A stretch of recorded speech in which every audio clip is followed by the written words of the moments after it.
Okay, now we are ready for exercise 3. If you need to see if your answers are correct, feel free to fast forward a little bit to where I have my answers put in. If you want help or support on how to solve this one, go ahead and follow along with me. Let me make it a little closer. All right, first I'm going to read the problem completely. Claire and Kate are entering a cup stacking contest.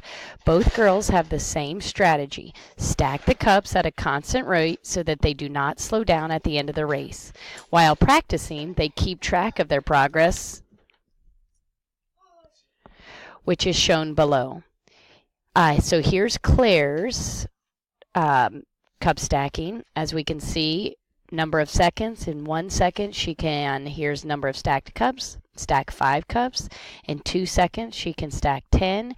In 3, she can stack 15, etc.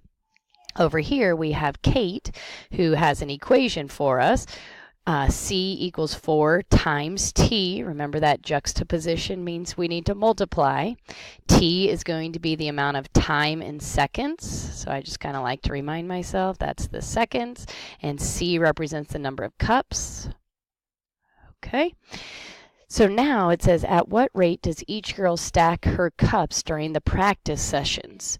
So if I want to find out for Claire, 1 second would be 5 cups. So her rate would be, and I'm going to put her name, Claire is 5 cups per second.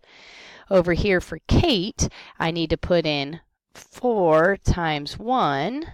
T is going to be my 1 second, would mean she stacked 4 cups. So Kate's rate is going to be 4 cups per second. So now we go to B, and it says Kate notices that she is not stacking her cups fast enough. What could Kate's equation look like if she wanted to stack cups faster than Claire? Well, Claire is doing 5 times T, so if we want to be faster than her, Kate's cups would have to be equal to 6 times the amount of time. So that's 6 cups per every second. So she would have cups equals 6 times T.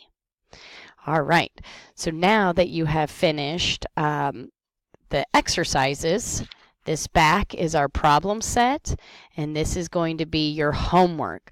So make sure that you write homework on this. Make sure you do it at home, not here at school, and have it brought back to class for tomorrow morning.